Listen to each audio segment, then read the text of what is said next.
I'm so content with sitting on the sidelines, right? I haven't traded since the election, and I'm okay with that. When you are a trader, one of the things you must realize is that part of trading is not doing anything, waiting until your signals come.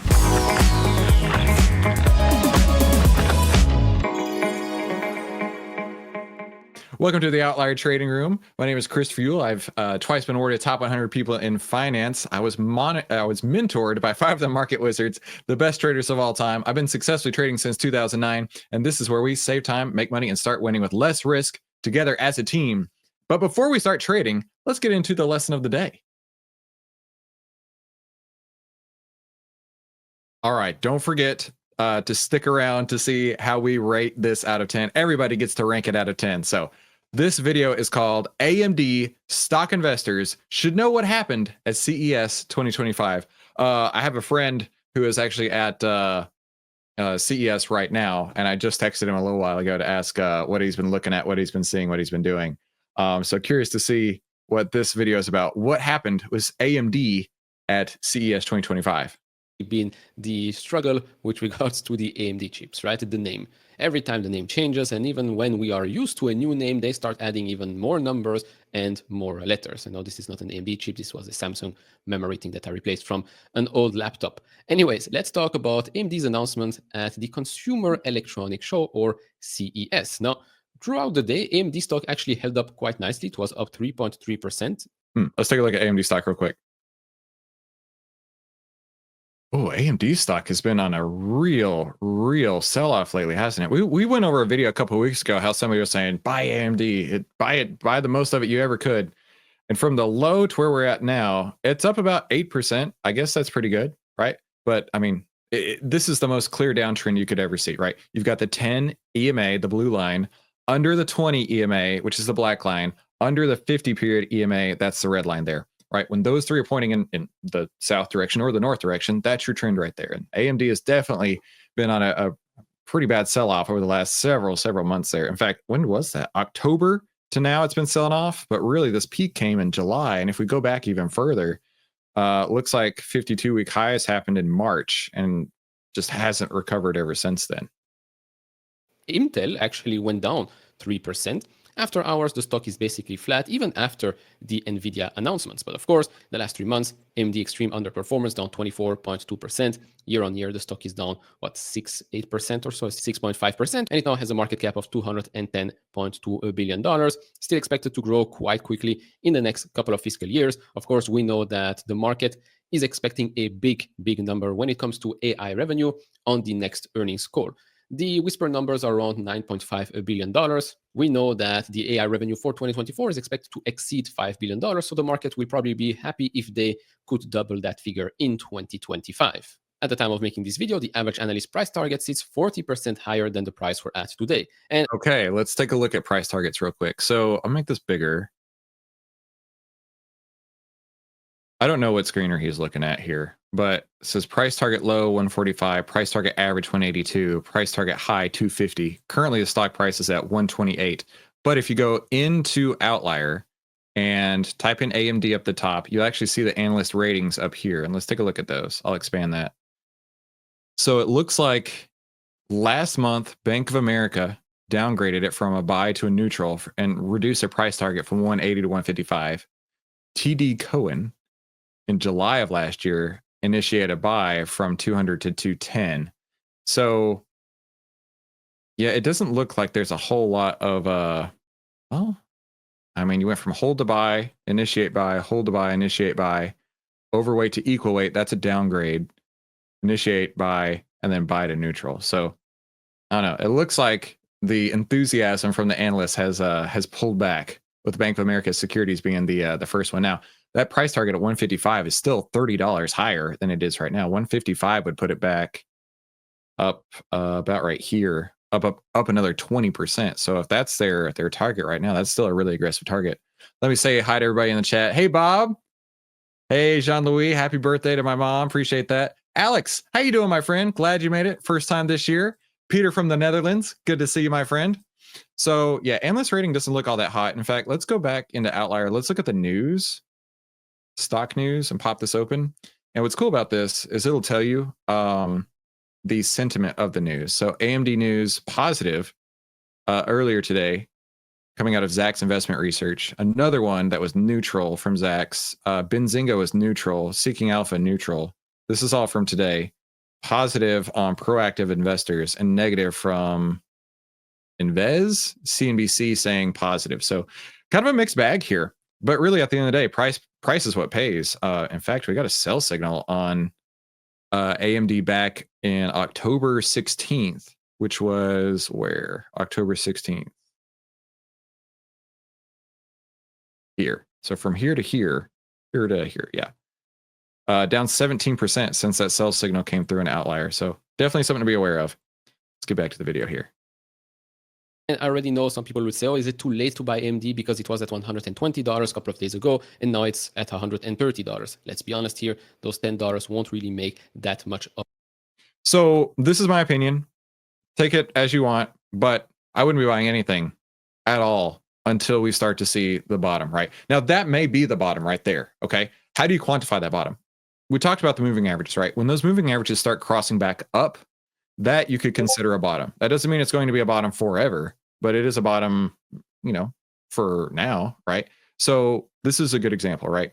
So in March, all those moving averages that cross down and down and down, and then you can see them starting to come back in flatline, right? When that spread between the moving averages, when that compresses, that means the moving average trend, the trend of price is changing direction. So that's a really, really good indicator that, hey, you know what? There may be a change in sentiment here. And it did go up, but then at that point, the downtrend continued. So I mean, I would not sell anybody to buy it at this point.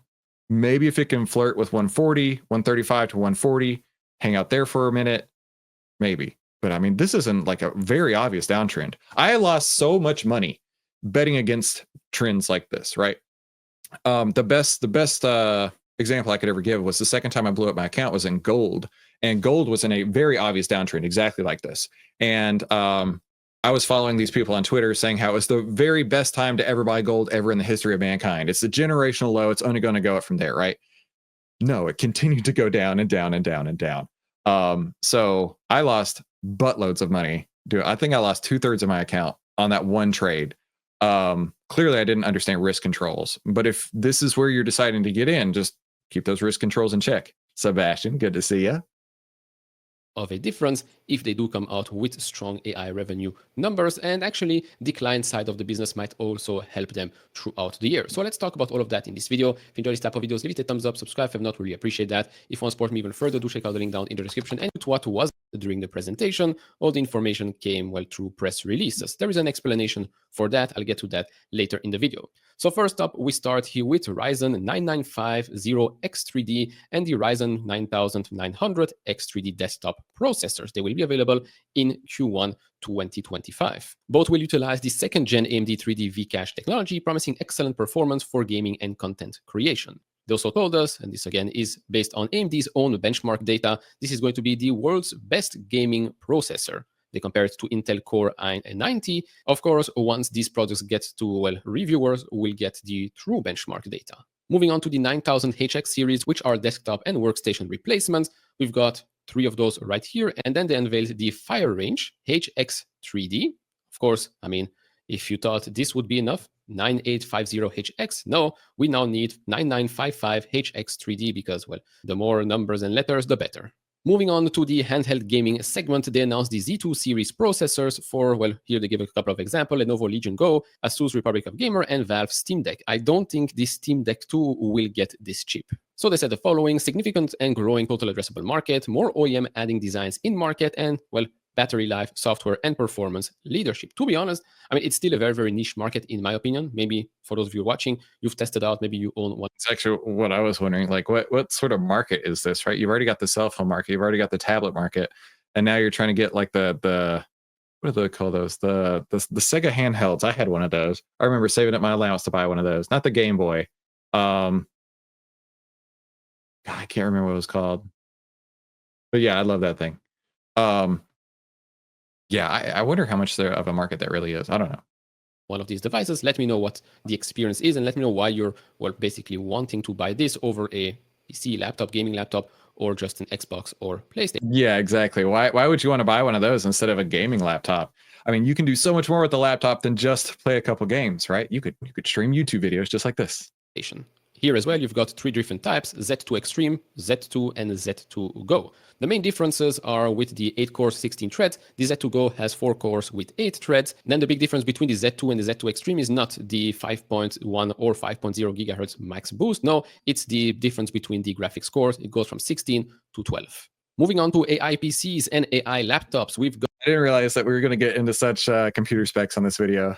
AMD Ryzen AI 300 series, and we also got the AMD Ryzen AI Max series. Now, when you think you're getting Max, no, there is even one step above Max, if that makes any sense. There is Max plus 395. So you've got Max 385, Max 390, and then Max plus 395. Maximum is the maximum. I don't get the maximum plus, but okay, a branding stuff. Then on the left, you've got the AMD Ryzen AI 7 350 and the AI 5 340. This is on RDNA 3.5 graphics. Did you compare the Max Plus 395, which has a codename Strix Halo, to the MacBook M4 Pro? And to be honest, their own benchmark data here does show some promising results. They also claim that they can run a 70 billion parameter model, and it's up to 2.2 times faster AI performance tokens per second. They compare it to the Nvidia RTX 4090 24 gigs one. Moving on to the part that was not showed during the presentation, and that's of course the new GPUs available in Q1. So we've got the RX 9070 XT and the RX 9070. The reason why they did not talk about it during the presentation is because of this. This is a conversation between the folks at Tom's Hardware and AMD. Just to set the record straight, to begin with, the lack of RDNA 4 in the press conference has nothing to do with product development or any of that. The chips are in the lab and they are performing well. It's hitting all the targets in terms of performance and power. You'll see many of our board partners showing off their designs, so they'll all be out there talking about products that they have coming from the RDNA 4 family products during CES. They explained that the keynote was only 45 minutes long, and with a slew of other products to announce, the company simply couldn't dedicate enough time in the presentation to the new GPUs to correctly frame the product. Ultimately, they would have only had about 5 minutes to introduce the new GPUs. But to be honest, it's really up to them. They could have basically switched a couple of things here and made the segment about GPUs longer than the other segments, because I mean, I think this is more important than what they announced, but okay. They continue by saying here, graphics products and graphics launches are complicated, and there's a lot that has to be explained to really do it justice. We wanted to make sure as we launch RDNA 4 that we do it justice, and we cover the hardware improvements, the technology, the software, the FSR4, and the driver enhancements. All of that needs to be covered to really satisfy what gaming enthusiasts care about most. We made a lot of decisions in RDNA 4 that are different from prior generations. We know that most gamers buy graphics cards that are well south of $1,000, and we built the RDNA 4 architecture really from the ground up to make sure that we're delivering features and the performance and capabilities that gamers in the largest volume segment of the market care about most. Some very, very positive comments here. Now, unfortunately, we do not get any pricing data. We only get these couple of screenshots here. So AMD RDNA 4 architecture will be optimized, supercharged, improved, and better. It's going to use the 4 nanometer process from TSMC. Now, again, I thought this was going to have more stock related content, so apologies for all the computer guys out there, or non-computer guys and gals out there who are watching this like, what? Listen, I'm in the same boat. Now, this part right here, the Radeon branding for RDNA 4 explains a lot and also does not explain a lot, if that makes any sense. So on the left here, you've got Nvidia, the RTX 4080, 4070 Ti. That's a stock Nvidia. Let's talk stocks. Let's go look at stocks. Nvidia's down 5.7% today. So Nvidia made some announcements yesterday and it got a positive reception, but then it got absolutely creamed right after that, right? It went up close to close 3.4%. Close to the high up over 5%. But then from the high yesterday, do it this way, from the high yesterday to the current price, down 7.3%. And then it's sitting on top of this order block right here. Now, if you're not familiar with order blocks, what these are big institutional orders that are waiting to be filled at certain prices. And basically they're created on a candle and they wait there until price comes back in. And then they're going to start churning. They're going to start getting filled. And that can and has shown to be an extremely effective way to measure support and resistance, where you're not just throwing a random chart on the screen, but you actually have data to back it up. So there is a solid order block sitting right there. Peter says, Their processor uses too much power. That was the news. Oh, gotcha. That was the news. So, I mean, taking a look at, let's do this. I had a couple notes out here. Hey, by the way, go ahead and subscribe if you haven't. Let's go analyze AMD stock real quick. So we're going to look at a handful of things. We're going to look at the market trend, the market and sector breadth, the stock's current trend, current buy and sell signals, the behavioral heat map, the news sentiment, analyst ratings, which we already covered the analyst ratings, the news sentiment. Let's go look at the behavioral heat map. So one thing that's really cool inside of OVTLYR is it will show you if people are getting more greedy or more fearful. In fact, where's that slide at? You might have heard Uncle Warren say, be fearful when others are greedy and greedy when others are fearful. And we've built a way on how to measure that. And in fact, AMD is getting deep in the fear category, right? So the sell signal that came in October, it was moderately greedy, but then we're looking, so this goes from a scale of 0 to 50. And you can look right here and see what that value is.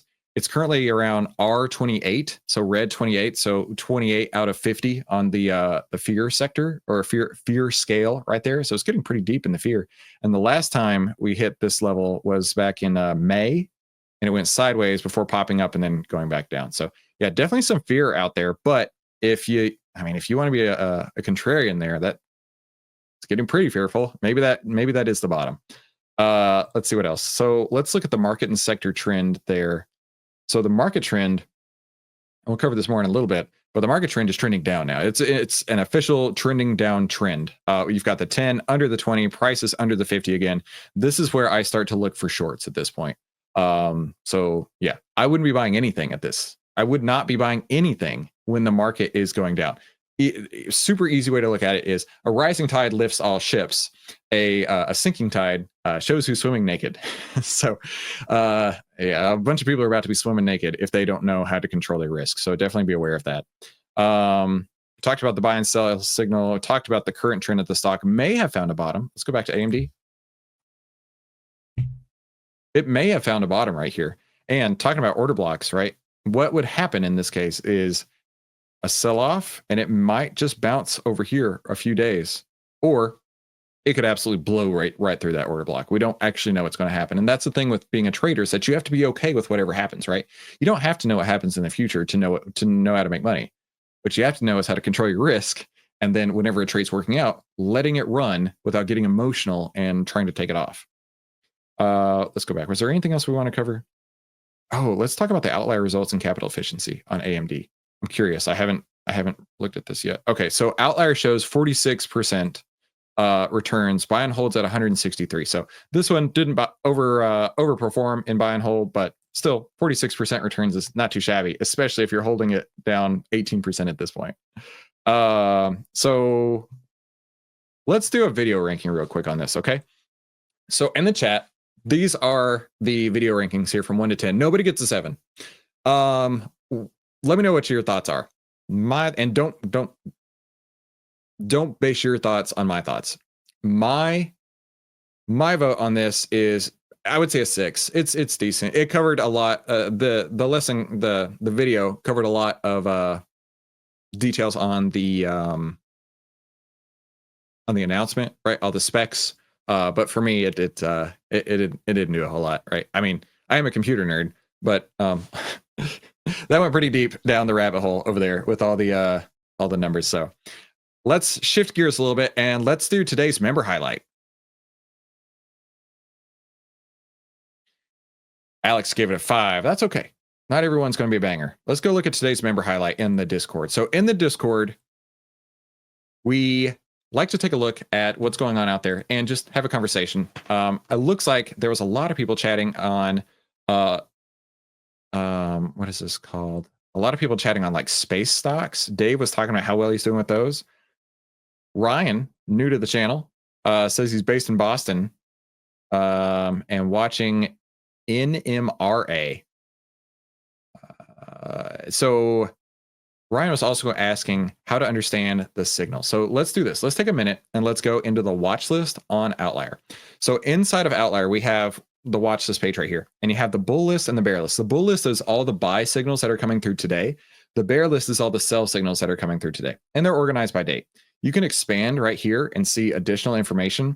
Like the overlay, what the overlay is right here. So if it's in a downtrend, it's going to have a red overlay. An uptrend will have a green overlay, and a sideways trend will be a white overlay.